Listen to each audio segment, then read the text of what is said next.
Hello everybody, my name is Roxanne Wolf and welcome back to another reaction video. Today we're reacting to some more SuperHorrorBro, FNaF Animatronics Explain Bonnie this time. If you guys are new here, be sure to hit that subscribe button, tap that bell to never miss another one of my videos. Without further ado, let's get into it, here we go. Hey guys, SuperHorrorBro Mike here, and we are back for another Five Nights at Freddy's retrospective. Yay. Previously, we looked at Chica and Foxy. In this video, we take We're backwards, apparently. a look at the history behind another classic animatronic, Bonnie. So sit back, relax, and let's take a nostalgic walk down memory lane as we explain everything we know about Bonnie and his various iterations over the years. Bonnie is one of the four main animatronic mascots to appear in the original Five Nights at Freddy's back in 2014. As mentioned, his design is based upon the look of a rabbit or hare. This is fairly evident Right, yeah, because, he's Bonnie. when we look at his bunny ears and facial features, especially the nose and mouth. Fun fact, Scott was actually scared of Bonnie at one point. He actually had nightmares about him. His body is purple with blue hues and grey highlights from top to bottom. Inside this outer shell hangs an endoskeleton.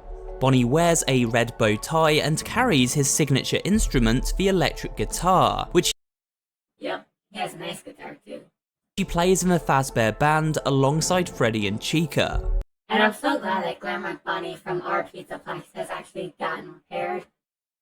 I'm just really happy about that. Because the name Bonnie is feminine, some players do incorrectly assume Bonnie is a female character. But he is male. However, he is very much male. This trivia was confirmed around launch, and since has been made further apparent with the character's voice reveal. We can hear Bonnie sing in this clip from the unused Showtime song from FNaF Help Wanted. Bonnie's my name, I'm hopping along, floppy ears and a cottontail. I didn't know Bonnie, I don't think Bonnie has a cottontail, does he? I don't think his model does anyway. My guitar is blazing, this rabbit's hair raising. Just listen to me wail. Take it, Bonnie! The voice of Bonnie in this musical number belongs to Joe Gaudette, an actor who also played several Okay, yeah. That makes sense. roles in the FNaF minigame mashup Ultimate Custom Night. Oh yeah, Ultimate Custom Night. I still get to play that on my channel. Let me know if you guys want to see that in October. I'll probably be playing that on my channel. Despite being given a voice for the Showtime theme song, Bonnie does not speak in any of the mainline games, even the most recently released AR game, Special Delivery. What Bonnie does do, however, is make some very Oh my god, those flashing lights will probably bother some of you. But don't worry, I'll put a flashing light warning at the beginning of the video, or right before this part of the video anyway. disturbing groaning sounds. Take a listen.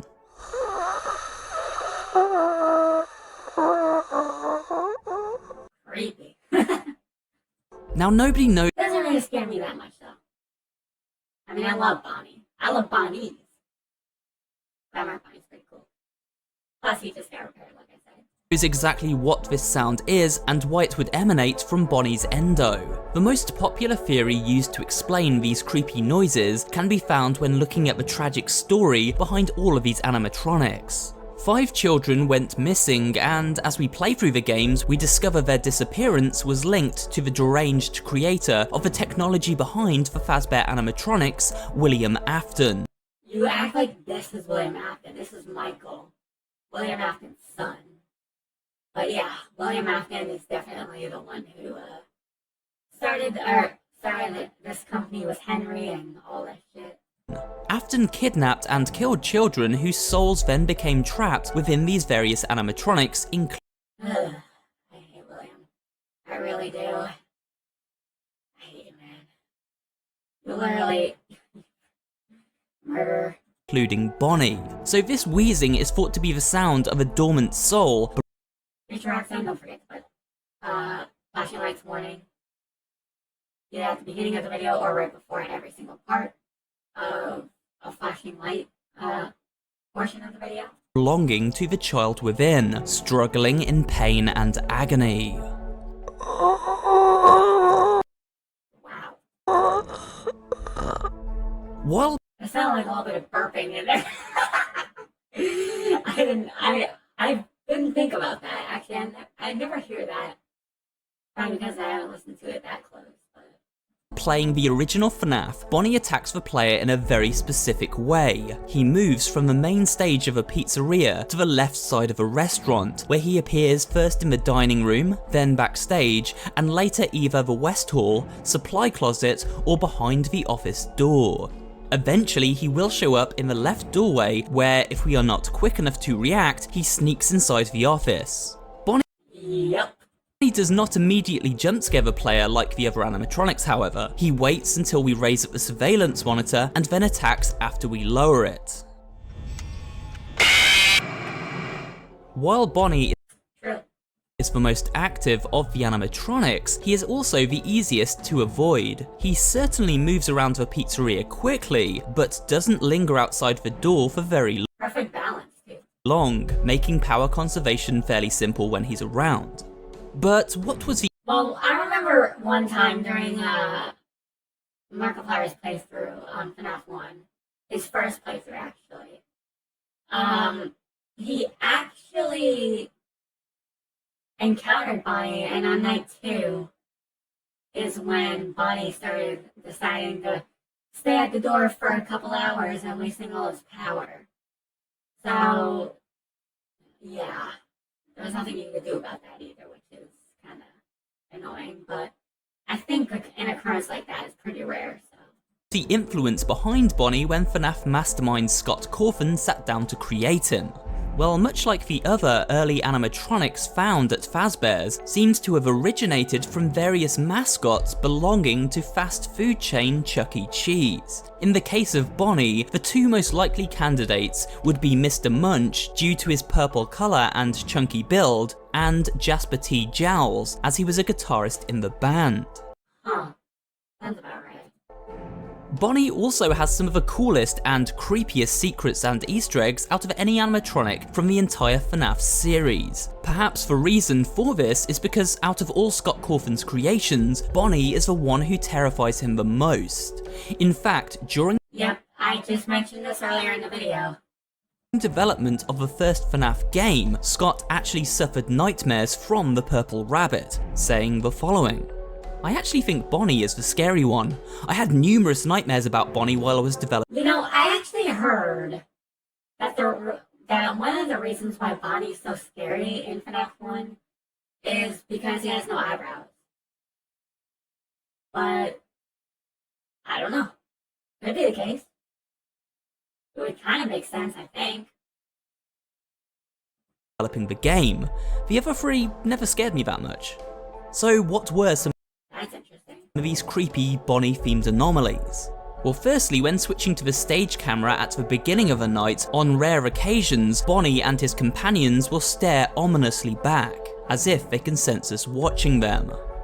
Bonnie's face also appears for Wasn't that a removed feature that they removed from the game at one point? a brief moment, staring directly into the camera in super close-up if the player is unlucky enough to trigger it when changing cameras. That's creepy. This can be startling to say the least.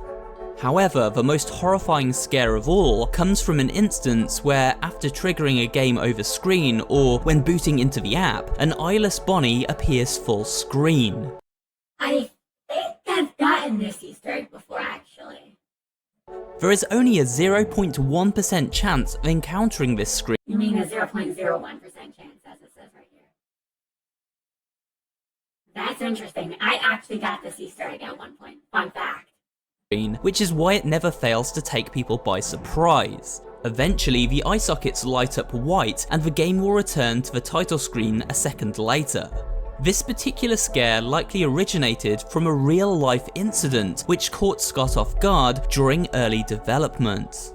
I scared myself a few times, yes. When I was making the AI, I just had a still image of the bunny in your face for when he got into the office. Nothing animated. I wasn't expecting to see it the first time, and when I lowered my camera, it gave me a good jump scare. That's when I knew I was onto something.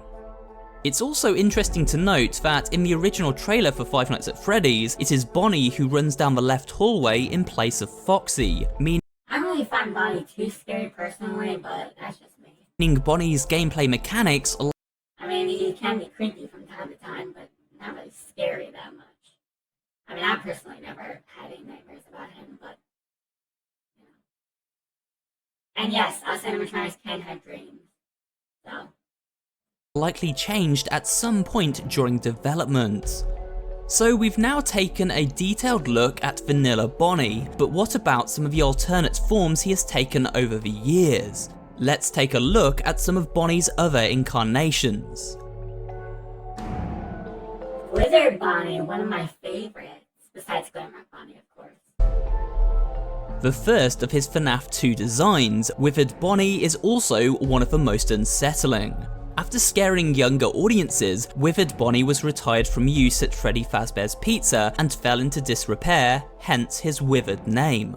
He has holes along his body revealing the endoskeleton beneath. One of his arms. I think Withered Bonnie's freaking cool looking. I love his design.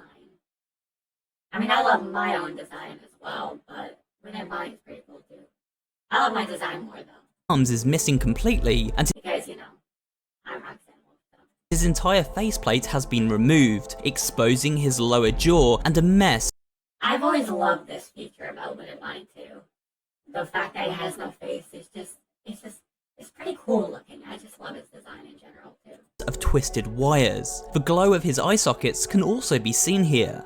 Meeting Withered Bonnie in game is quite an unpleasant experience. Oh yeah, they did add the withers into Help Wanted after a while. In Ultimate Custom Night, Withered Bonnie speaks to the player in a distorted electro voice. Time to face the consequences of your behavior. Huh. Looking far happier and more family friendly, Toy Bonnie was designed to appeal to young children and was created. Yep, Toy Bonnie is definitely not scary at all. Plus, why does Toy Bonnie have makeup like a girl? That's what I don't understand. Like, is he gay or something? I mean, there's nothing wrong with that, but I don't know. It wouldn't make sense though, because 1987. I'm pretty sure there was one point where it wasn't okay to be gay. I think it was I don't know, but all I know is that now Toy Bonnie has this makeup with his eyelashes. He's on his eyelashes. I think Toy Freddy also has the eyelashes, but doesn't have the makeup. Interesting. After the original Bonnie design was found to be too scary for younger audiences. Then again, Monty also has makeup, but he doesn't like have eyes. Like he doesn't have eyelashes. Is what I'm trying to say. He is bright blue with blushing cheeks and a deceptively friendly smile. His wide eyes feature long lashes, which enhances his seemingly innocent design. Toy Bonnie also Toy Bonnie I know has a cottontail. Has a far smoother texture than his other versions, his skin looking shiny and slick. He first appeared in FNaF 2 and would later resurface in Help Wanted's VR remix of these stages, as well as Ultimate Custom Night and Special Delivery. In fact, it was in Special Delivery that Toy Bonnie first spoke. Yeah, Freddy also first spoke, Freddy Fazbear, and also first spoke in Special Delivery. This is my chance to shine, and your chance. Why did those two characters not get a voice until Special Delivery is what I want to know. To fade away. What do we have here? Someone hiding from me? With a personality. Well, at least all the toys now have voices, or have voice lines. Based on singer Frank Sinatra, and a look that sort of resembles a cross between classic and Toy Bonnie, this Rockstar version is quite a shake-up for the character.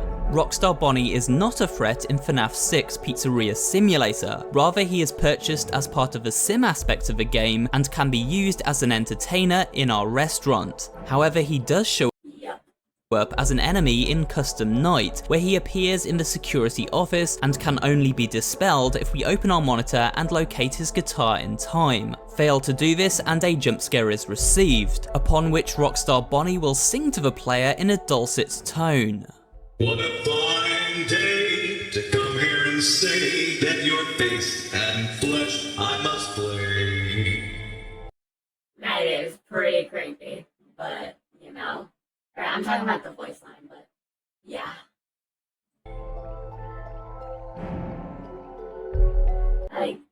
your flash drive must play. Like, that's creepy, bro. That's weird. Spring Bonnie is of great Ugh. importance to the story of FNaF. Spring Bonnie, Spring, and Springtrap are pretty interesting characters, to say the least. I mean, their backstory and stuff. But despite this, he never actually appears during gameplay, instead making his appearance during the 8-bit minigames and backstory sequences. The Spring Bonnie suit was used by William Afton to lure his child victims to their demise. However, this suit eventually became William's tomb, as one night while fleeing the ghosts of his victims, Afton hid inside Spring Bonnie, and to his misfortune, the spring lock mechanism snapped shut. Due to leaks in the ceiling.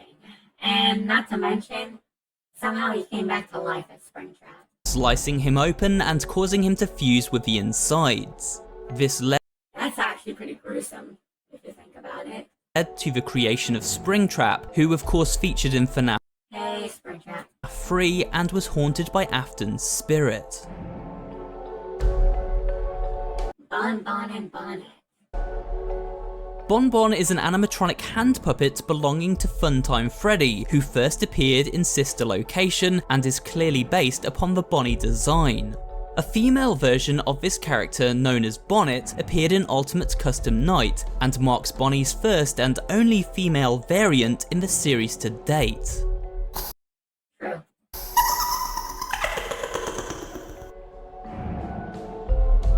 Nightmare and Jacobani. Finally, we have Bonnie's nightmare rendition from FNaF. Now that is creepy, the way he's just staring at you dead in the eyes in this image, but you know what? I love his design as well. I love all the creepy designs in FNaF. It's pretty cool. 4, and the Halloween-themed variant of this design that Hey, Jacobani. I also have a Jacobani in my comment section. I think he mostly appears nowadays in my live chat, though. I don't think he appears a lot anymore in my comment section. also featured there, as well as in the Curse of Dreadbear DLC for FNaF Help Wanted. Much of the design is the same across both of these Bonnies. Their body is torn and withered, their endo in plain sight. The hands feature clawed fingers, and the mouths are full of several rows of razor-sharp teeth.